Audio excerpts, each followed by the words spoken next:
पाँव की तलियां हो या हाथों की हथेलियां हो या आपका चेहरा हो, यहाँ पे अल्लाह ने जो ब्लड सर्कुलेशन वाली वेनें लगाई हैं, उनका जो नॉर्मल साइज है, इनसाइड डाया बता रहा हूं, वो 1 से 3000 के बराबर है। यानी आपका सिल्की बाल है, वहां से लेके आपकी दाढ़ी के बाद जितनी मोटाई हो सकती है, इससे ज्यादा मोटी नहीं है। वहां से जब ब्लड गुजरता है तो डिसिप्लिन के साथ गुजरता है।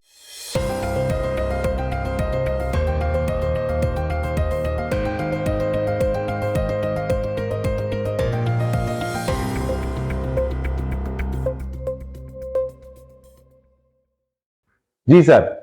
उस्मान साहब हैं, वो कह रहे हैं कि पाँव की जो तलियां हैं ना वो हर वक्त जलती रहती हैं, सेक जो है ना वो निकलता रहता है। देखिए जी, पाँव की तलियां हो या हाथों की हथेलियां हो या आपका चेहरा हो, यहाँ पे अल्लाह ने जो ब्लड सर्कुलेशन वाली वेनें लगाई हैं, उनका जो नॉर्मल साइज है, इनसाइड डाया बता रहा हूं, वो 1 से 3000 के बराबर है। यानी आपका सिल्की बाल है, वहां से लेके आपकी दाढ़ी के बाद जितनी मोटाई हो सकती है, इससे ज्यादा मोटी नहीं है। वहां से जब ब्लड गुजरता है तो डिसिप्लिन के साथ गुजरता है। रेड सेल्स हो, व्हाइट सेल हो, वो इंतहाई ब्रीक नालियां हैं, और जब वो नालियां क्लैप्स होना शुरू हो जाएं या सुकड़ जाएं, तो फिर उनसे ब्लड नहीं गर्दिश करता, सर्कल नहीं करता। जब ब्लड पूरी तरह सर्कल नहीं करेगा, बॉडी के किसी हिस्से में या इचिंग होगी या बर्निंग होगी या खारिश होगी या उस वहां पे फोड़ा, फिंसी, ये चीजें निकलना शुरू हो जाएंगी।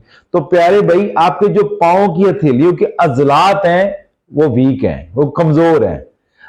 आप कोशिश करिए कि रात को 5 लीटर पानी, उसमें 10 चम्मच नमक के, जो आम नमक हमारा है, 1 चम्मच सरसों के तेल का, उसको बॉयल करें। और फिर जब थोड़ा सा ठंडा हो जाए, ना ज्यादा गर्म हो ना ठंडा हो, जिसमें पंजाबी में कहते हैं कोसा कोसा होना चाहिए, गुनगुना पानी होना चाहिए, उसके अंदर पाँव रखिए, पाँव को अच्छी तरह धोइए, और इसके बाद रात को सोते वक्त जो है आप सरसों का तेल या ऑलिव ऑयल जो है ना उसका मिसाज करिए पाँव पे।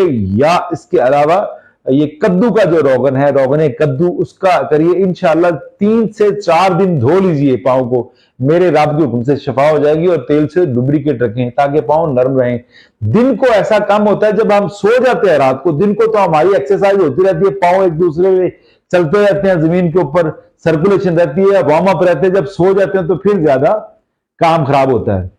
तो कोशिश करिए, पाँव को धोइए और सरसों का तेल लगाइए या रोगन कद्दू लगाइए। अल्लाह के हुक्म से 1 से 2 दिन में आपके पाँव ठीक हो जाएंगे। ज्यादा से ज्यादा 5 दिन ये करके चेक कर लीजिए, आपको पता चल जाएगा इंशाअल्लाह।